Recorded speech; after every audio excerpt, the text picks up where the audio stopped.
nyt tosiaan on 3 treeniä vielä ennen kisoja ja tää on nyt 3. vikatreeni.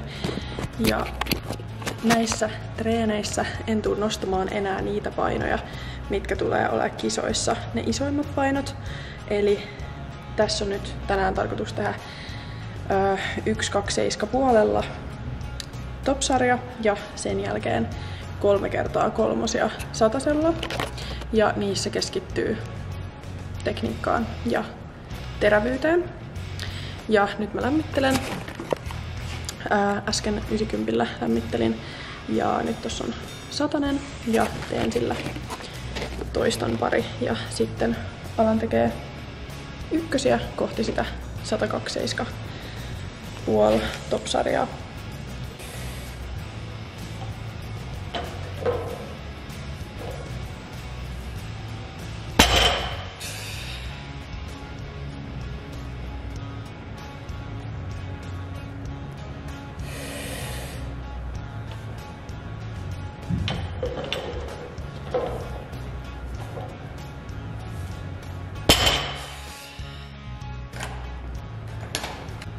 Ja sit mä alan tekemään näitä noususarjoja kohti 127,5 top-sarjaa.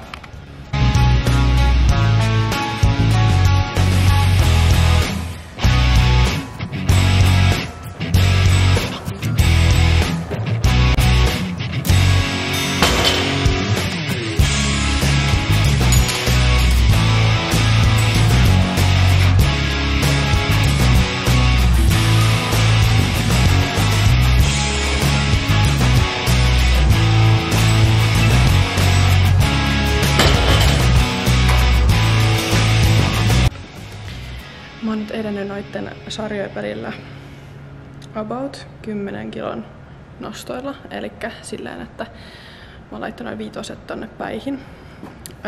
Nyt ton 120 jälkeen mä menen nyt suoraan siihen top-sarjaan. Äsken toi 120 tuntui ihan okolta.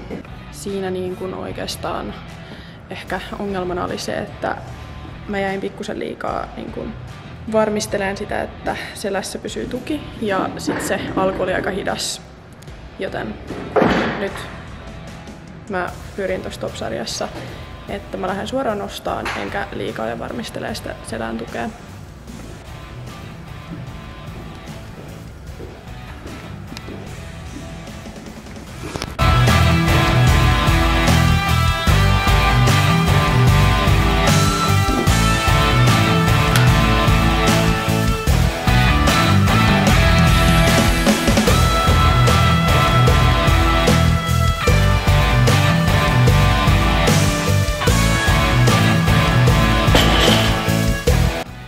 Se oli ihan jees. Ois voinut olla parempi. Ehkä niin kun odotin, että oisin suoriutunut tosta paremmin, mutta ihan ok. Ja nyt seuraavaksi sitten mä teen 3 kertaa 3 satasella. Olisi tarkoitus keskittyä tekniikkaan, eli mahdollisimman teräviä toistoja. Ja yritän keskittyä siihen, että saisin ton lähtöasennon vakioitua siten, että saa jaloista tuotettua sen voiman parhaiten. Ja selkä tuntuu nyt ihan ok. Kyllä se vähän tuntuu siltä, että siellä on pientä rasitusta.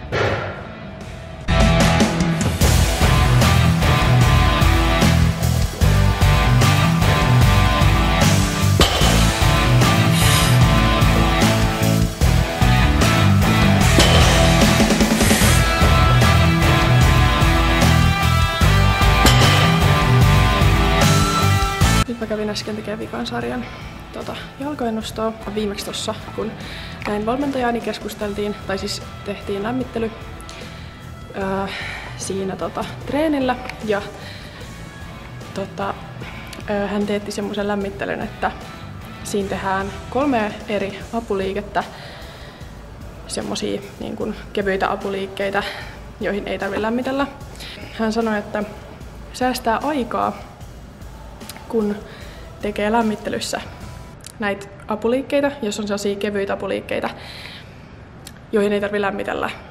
Ja sit mä vaan mietin, että niinku, ei vitsi oikeesti miten todellakin ois niinku säästänyt aikaa, jos ois aina niinku tavallaan tehnyt tolla tavalla, koska mulla treenit välillä venyy just sen takia. Vaikka yli 2 tuntiin ei se nyt ole niin pitkä treeni, riippuu keneltä kysytään, mutta joo, et kun tavallaan ensin on tehnyt pääliikkeet ja siinä pitänyt pitkiä sarjataukoja ja sitten viikona tekee apuliikkeet, niin jos tekisikin vaikka pääliikkeiden sarjatauoilla niitä apuliikkeitä tai sitten just noin lämmittelyssä, niin olisi paljon kätevämpi, mutta nyt ainakin vähän säästin aikaa, kun tein noi jalkojen nostot tässä näitten vetosarjojen välissä. Mut nyt kohti vikaa vetosarjaa ja sen jälkeen siirryn sitten tekemään penkkiä.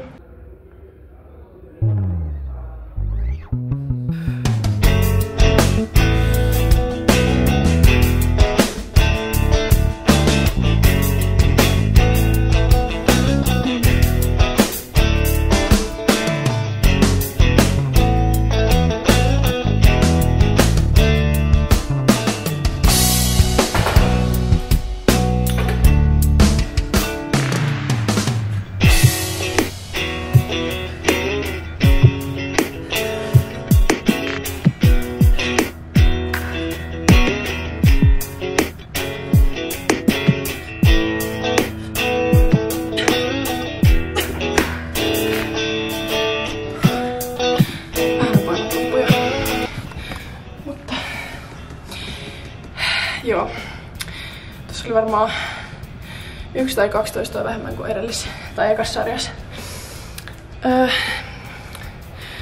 Jos keskittyy rauhallisempaan alaslaskuun ja sit siihen, että ei ottaisi niin kuin vartalolla muuten vauhtia tavallaan noihin leukoihin. Saa tehtyä silleen puhtaita toistoja, mutta ihan jees. Vielä kohta vikasarja. Oi vitsi, vaikea puhua kun on hengästynyt. Tän jälkeen enää 2 treeniä ennen kisoja. Jännää. Nyt mä oon yrittänyt keskittyä oikeesti joka solulla tähän treeniin. Tässä on kyllä kestänyt aika kauan. 2 tuntia ja 5 minuuttia.